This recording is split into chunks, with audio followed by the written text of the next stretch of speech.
یہ وہاں جاتے ہیں اور وہ یہ تو سمجھے گا نہیں کہ ایک مرتبہ گئے تھے، لیکن یہ سند لائیں گے کہ یہ وہاں جاتے ہیں اور وہ اس کی وجہ سے بدعت میں مبتلا ہوں۔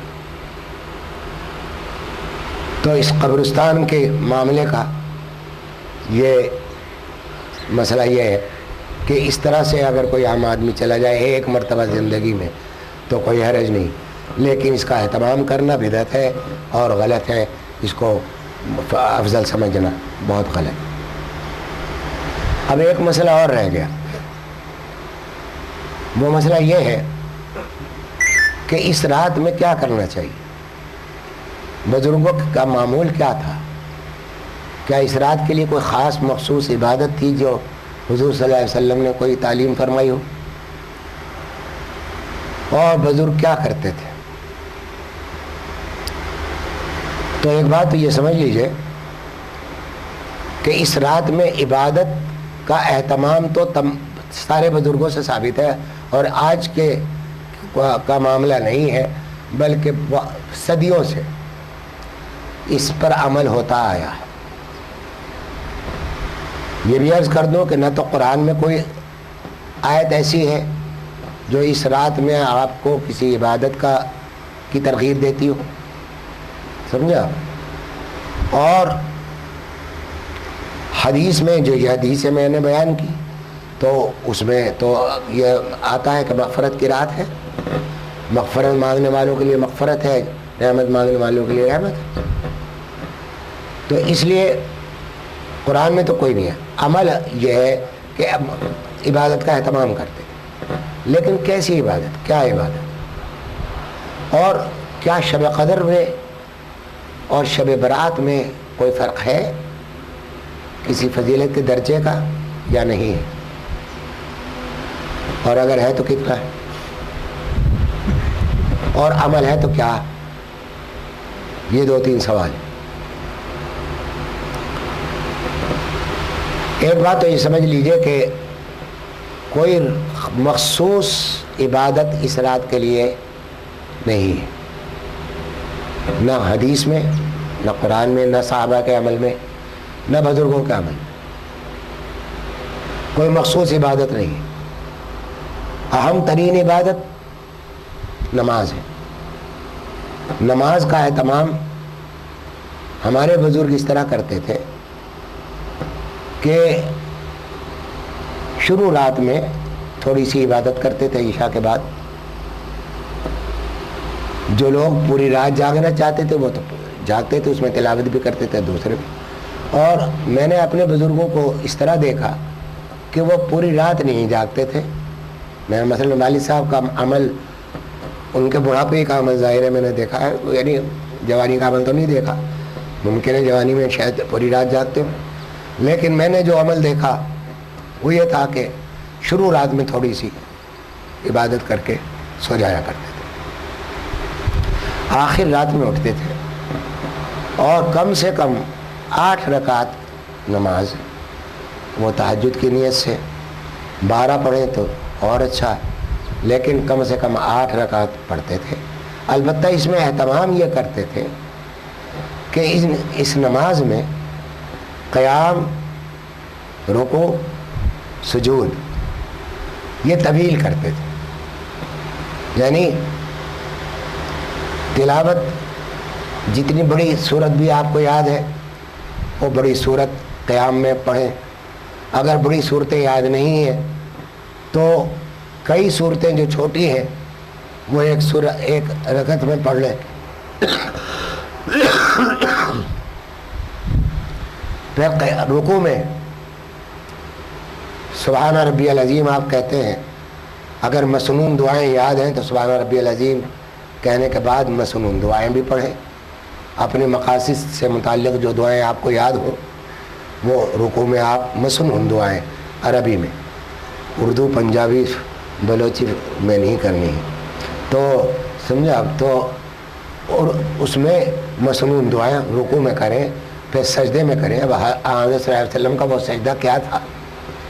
ظاہر ہے کہ سبحان ربی الاعلیٰ صرف نہیں کہہ رہے ہوں گے، اپنی امت کے لیے دعائیں بہت کثرت سے کرتے تھے، اور اصل دعا نوافل میں سجدے ہی کی دعا ہے کہ سجدے میں طویل دعائیں نوافل میں کی جائیں اپنے مقاصد کے لیے. اگر اردو میں کرنا تو جائز نہیں ہے، لیکن عربی میں اپنے مقاصد سے متعلق ایسی دعائیں یاد رکھیں کہ وہ یہ ہوں. تلاوت قرآن کریم کا اہتمام کریں کہ تلاوت کر لیں جتنا بھی ممکن ہو سکے. تو یہ اور ذکر اللہ میں خاص طور سے علماء نے ایک خاص ذکر کی فضیلت وہ ہے بھی، اور بہت سارے روایات سے ثابت ہے کہ اس ذکر کی خاص فضیلت ثابت ہے. وہ ذکر ہے سبحان اللہ والحمد للہ ولا الہ الا اللہ واللہ اکبر ولا حول ولا قوۃ الا باللہ العلی العظیم. اس کی کثرت. اب ایک بات مسئلے کی بھی ہے کہ یہ ذکر جو ہے اس کے لیے نہ وضو کی ضرورت ہے، نہ قبلہ رو ہونے کی ضرورت ہے، نہ بیٹھنے کی ضرورت ہے. آپ پلنگ پہ لیٹے ہیں، بستر پر لیٹے ہیں، یہ بھی ذکر کر سکتے ہیں. اور یہ سارے ذکر کے لیے کوئی قید کسی قسم کی نہیں ہے. البتہ عورتوں کے لیے جس زمانے میں نماز نہیں ہے عورتوں پر، اس زمانے میں دعا پر مسنون دعائیں کر سکتی ہیں، ذکر اللہ کر سکتی، سمجھا آپ. لیکن مسنون دعاؤں میں بھی قرآن کریم کی جو آیات ہیں ان کو اگر دعا کے نیت سے پڑھیں گی تو جائز ہوگا، لیکن تلاوت کی نیت سے پڑھنا جائز نہیں ہوگا.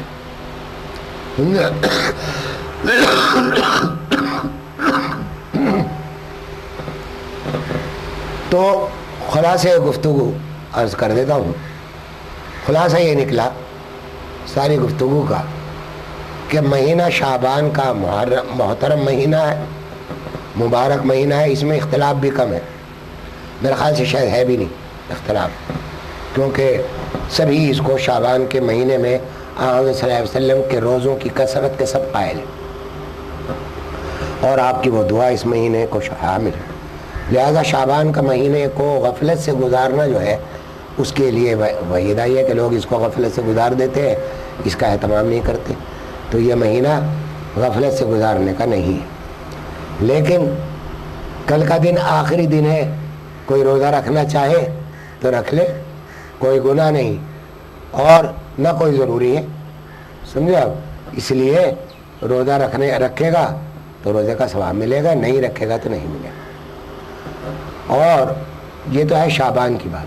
اس رات کی فضیلت اپنی جگہ موجود ہے، وہ ضعیف روایتوں کا سہارا لے کر اس کو رد نہیں کیا جا سکتا. بہت ساری ذرائع سے اس کی تقویت ہوتی ہے، اور بزرگوں کے عمل سے بھی ہے، اس کی تقویت صلی اللہ علیہ وسلم کے عمل سے بھی ہے. تو اس لیے یہ بے بنیاد نہیں ہے اس رات کا وہ کرنا. تو یہ دو انتہائیں جو ہمارے یہاں ہو گئی ہیں، ایک سلفی عقیدہ ہے کہ وہ بالکل اس کو جڑ سے اکھاڑ دینا چاہتا ہے، اور ایک یہ بریلوی عقیدہ ہے کہ وہ اس کو بہت بڑی رات بنا کر اس کے لیے مخصوص نمازیں، مخصوص ذکر، مخصوص دعائیں، مخصوص حلوے پٹا بنانا اور مختلف قسم کے رسوم تو اس کے اندر ہے. بلکہ کل ہی ایک عجیب لفظ سننے میں آیا. میرے ایک عزیز کا انتقال ہوا تو میری ان کے عزیز کا وہ خیر انتقال ہوا تو عقیدہ عجیب ہے. یہ پہلی دفعہ سنا کہ اگر کسی کا انتقال ایسے وقت ہو اور اس کے بعد پہلی جو شب برات آتی ہے اس میں شب برات سے یعنی 14ویں شعبان کو 15ویں شعبان سے ایک دن پہلے عرفہ منایا جاتا. وہ تو حرفہ کہہ رہی تھی جو جس خاتون سے میں نے سنا، لیکن میں نے حرفہ کہا. میں نے کہا بھائی حرفہ تو کبھی لفظ سنا نہیں میں نے، لیکن یہ عرفہ ایجاد ہوا ہے کیونکہ ایک دن پہلے حج سے ایک دن پہلے کے لفظ کو عرفہ کہتے ہیں، تو اس لیے اس کے بھی ایک دن پہلے انہوں نے شاید عرفہ بنا لیا ہو. تو اب حرفہ منایا جا رہا تھا. بھائی میں نے پوچھا کہ اس میں کیا ہوتا ہے اس حرفہ میں؟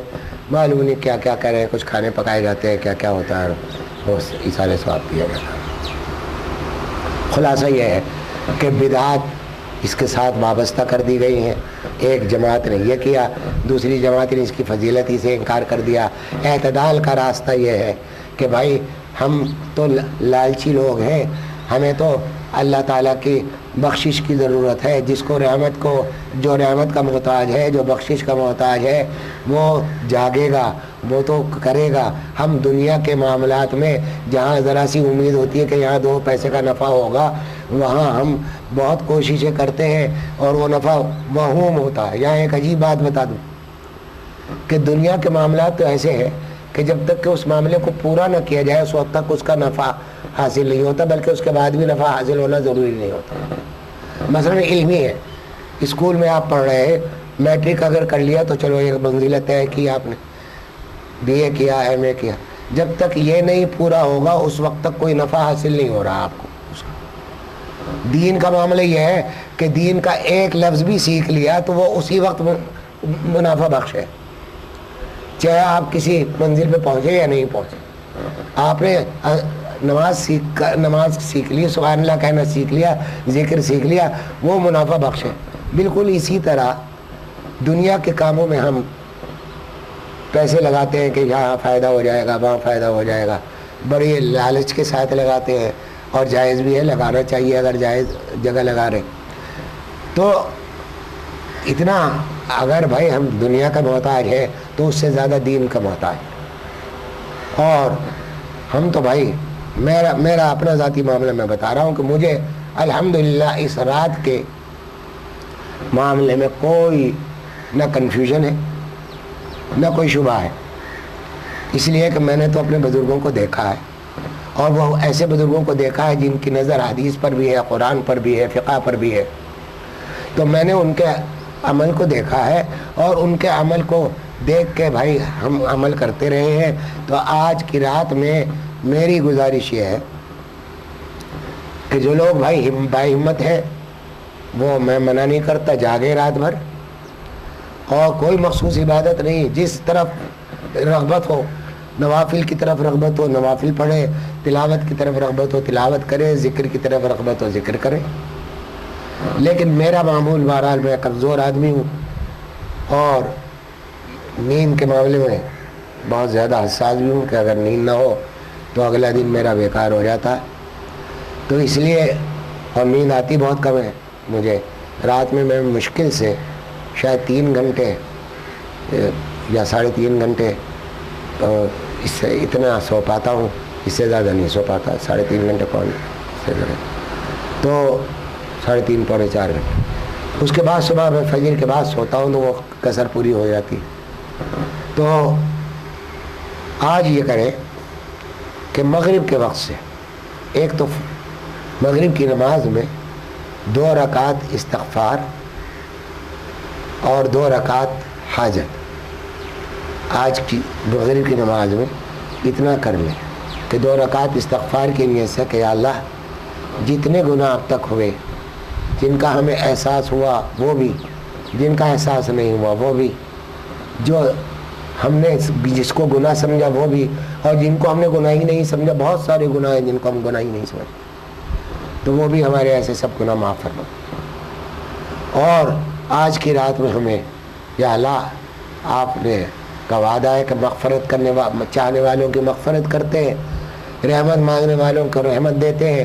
تو آپ سے رحمت اور مغفرت چاہتے ہیں, اپنے لیے بھی, اپنے گھر والوں کے لیے بھی, اپنے شہر والوں کے لیے بھی, اپنے ملک والوں کے لیے بھی, اور اپنے مقاصد کے لیے جو دعا کر سکتے ہوں کریں, ملک کے لیے جو دعا کر سکتے ہوں کریں. اس کے بعد عشاء پر ایک اہتمام یہ کریں کہ اس رات میں جن گناہوں میں عام طور سے ہم مبتلا ہوتے ہیں, بعض گناہ وہ ہیں جن کو ہم گناہ ہی نہیں سمجھتے. مثلا ایک مجلس میں بیٹھے ہیں, سیاست پر تبصرے ہو رہے ہیں, زرداری کو بھی برائی ہو رہی ہے, اور گیلانی کی بھی برائی ہو رہی ہے, اور فلاں ہو رہا ہے, غیبت چل رہی ہے, جھوٹ بھی ہو جاتا ہے, مذاق یا محفل میں دوستوں کی محفل ہے, مذاق ہے, کسی ایک کو نشانہ بنایا ہوا ہے اور اس نشانے پر وہ بیچارہ پھنسا ہوا ہے, اور بہت سارے گناہ ہیں جو ہمارے سے ہوتے رہتے ہیں. تو اس رات میں گناہوں سے بچنے کا اہتمام پورا کریں, اور پورا گناہوں سے بچنے کا اہتمام کرتے ہوئے عشاء کی نماز میں اگر ساری رات جاگنے کا ارادہ ہے اور یہ یقین ہو کہ آپ سوئیں گے نہیں تو پھر وتر چھوڑ دیجئے اور بیچ میں آپ نمازیں جو بھی کچھ عبادت کرتے رہیے. آخر رات میں تہجد کی دعا کم سے کم 8 رکعت 12 رکعت پڑھنے کے بعد پھر وتر پڑھیے اور پھر فجر کیجیے.